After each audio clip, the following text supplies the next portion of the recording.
Namaste, my YouTube fam. Stay active, stay positive, and stay tuned with my channel. I Mansi Khakkar heartily welcome you all to my YouTube channel. आज हम बात करने वाले हैं एक ऐसे टॉपिक पर एक ऐसा क्वेश्चन जो शायद आपने अपने आप से आई एम श्योर कभी ना कभी तो पूछा ही होगा।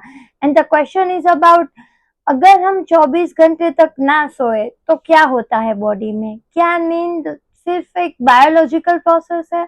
क्या नींद सिर्फ थकान दूर करने के लिए लेनी चाहिए? नहीं। जब भी हम सोते हैं तो बॉडी का पूरा रिकवरी पीरियड स्टार्ट होता है। जैसे मशीन अगर खराब हो जाती है तो हम उसे रिपेयर करवाने के लिए बुलाते हैं, राइट? वैसे ही पूरे दिन में बॉडी के साथ जितना भी हुआ है, and even not even body, पूरे दिन में माइंड के साथ जितना हुआ है, जितना हमने फिजिकल स्ट्रेस लिया है, जितना हमने मेंटल स्ट्रेस लिया है, एंड डेली बॉडी में पुराने सेल्स खत्म होते हैं एंड न्यू सेल्स बनते हैं। वो कब बनते हैं? वो बनते हैं रिकवरी पीरियड के दौरान, मतलब कि जब हम सो जाते हैं। बट सोता सिर्फ हमारा कॉन्शियस माइंड है। Unconscious mind means subconscious mind के अबे जल्दी बोल, कल सुबह पनवेल निकलना है। स्तर पे तो सारी प्रोसेस चलती ही रहती है, लाइक तो धड़कता ही रहता है, राइट? जो प्रोसेसेस, जो चीजें कॉन्शियस लेवल पे नहीं होती है, जो सबकॉन्शियस लेवल पे होती है, वो तो 24/7 चलती ही रहती है। अब आते हैं असली टॉपिक पर कि अगर 24 घंटे तक ना सोए जाए तो क्या होता है। मेंटल हेल्थ सबसे पहले इफेक्ट होती है, मतलब कि निर्णय लेने की डिसीजन पावर। अगर हमारे पास दो ऑप्शन है कि either choose this, either choose that one, तो वो जो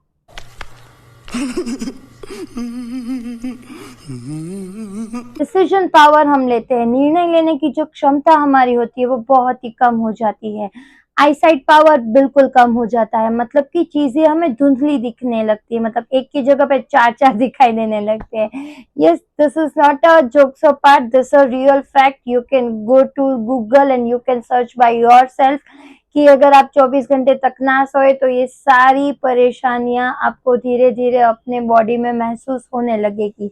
and next one is, body की जो प्रोसेस होती है वो स्टॉप हो जाती है, मतलब कि पूरे दिन में हम जितना भी सोचते हैं, मानसिक स्तर पर हमने जितना भी कचरा डाला होता है, वो रात को प्रोसेस होता है। जितनी भी जरूरी चीजें हैं जो हमने कहते हमें ये याद रहा था, ये याद नहीं रहा था, क्यों? क्योंकि उतना प्रोसेस हुआ था, वो हमारे लिए जरूरी था, इसलिए हमारे कॉन्शियस माइंड ने उसे सबकॉन्शियस माइंड में ट्रांसफर कर दिया।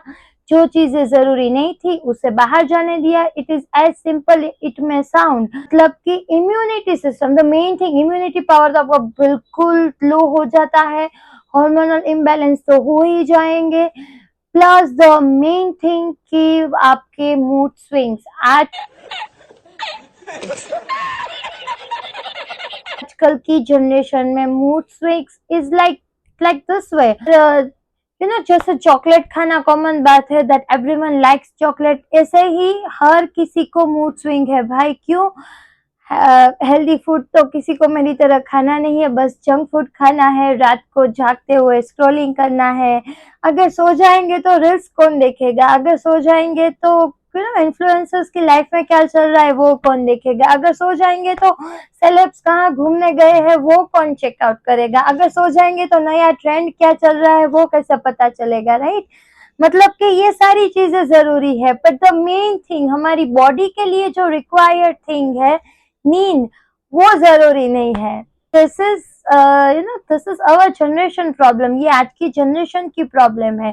कि मेरी सलाह मानिए, रात को जल्दी सो जाइए। तो इंसान 48 घंटे तक ना सोए तो उसके बॉडी में ये बीमारियां देखने मिल सकती है, like heart disease, diabetes, obesity, neurological problem like Alzheimer जैसी कई सारी और बीमारियां देखने को मिल सकती है अगर कोई पर्सन 48 घंटे तक ना सोए तो।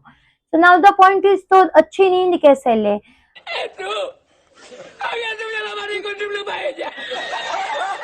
Five tips I can share with you to get a better sleep. First, your time to sleep. रात को सोने का एक टाइम फिक्स कर लीजिए। क्या होता है कि ना हम बाहर जाते हैं हमारे फ्रेंड्स के साथ आउटिंग, देन कुछ स्क्रॉल करना है, कुछ मंचिंग करना है हमें, तो इट्स लाइक कभी 11 बजे सो जाते हैं, कभी 12 बजे सो जाता है। नहीं, बॉडी का भी एक स्केड्यूल होता है, बॉडी को भी अपना टाइम चाहिए। बॉडी आपसे कुछ नहीं मांगती, उसे सिर्फ रात को एक चीज चाहिए, वो है क्वालिटी स्लीप। तो रात को सोने का टाइम फिक्स कर लीजिए, जैसे कि 11, तो बस कुछ भी हो जाए 11 बजे I will sleep no matter what. I am sharing this because I also follow this tips. Second thing, सोने से 1 घंटा पहले ऑफ योर स्क्रीन, सारी स्क्रीन बंद कर दीजिए। मेरे फोन में भी एक रिमाइंडर लगा हुआ ही है, मतलब कि जैसे ही 10 o'clock होता है, माई स्लीपिंग टाइम इज 11 PM, तो जैसे ही 10 o'clock होता है सारी नोटिफिकेशंस बंद हो जाती है, मुझे कोई डिस्टर्ब नहीं कर सकता, ऑटोमेटिकली फोन में DND ऑन हो जाता है। मतलब कि अगर कोई मुझे कॉल करेगा तो भी उसका कॉल मुझे स्क्रीन में शो नहीं करेगा, मतलब कि अननेसेसरी जब तक मैं कोई ऐप ओपन ना करूं तब तक मुझे कोई डिस्टर्ब नहीं कर सकता। The third thing, meditation, mantra chanting will help you a lot. I'll tell you, this will helps me a lot. इन चीजों ने मुझे तो बहुत मदद की है, मेरी स्लीप इससे काफी सुधर गई है। सो आई कैन सजेस्ट यू कि मेडिटेशन करिए, सोने जाने से पहले 5 या 10 मिनट पहले कोई मंत्र चैंटिंग कर सकते हैं आप। It will really improve your quality sleep. Mind शांत होगा तो नींद भी अच्छी आएगी। And the last thing is, कमरे में अंधेरा और शांति बनाए रखिए। हम क्या करते हैं ना, लाइट चालू होती है, फोन में कुछ ना कुछ बजता रहता है, आजू बाजू में कोई शोर हो रहा है, टीवी फास्ट चल रहा है, नहीं, से आपको अच्छी नींद कभी नहीं मिल सकती। To get a better sleep it's really necessary कि आप शांति से सोए, शांत दिमाग, ठंडा दिमाग रख के सोए। तब दिमाग में कुछ मैस्ड अप नहीं होना चाहिए। सारी दिमाग की सारी फाइल्स को बंद कर दीजिए, कमरे की लाइट्स बंद कर दीजिए, एंड आराम से शांति से माइंड को एकदम कूल एंड काम रख के फिर सोइए।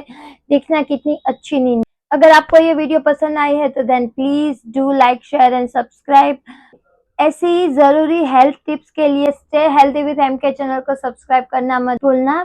जल्दी ही मिलते हैं नेक्स्ट वीडियो में। Do take care of yourself and your family members.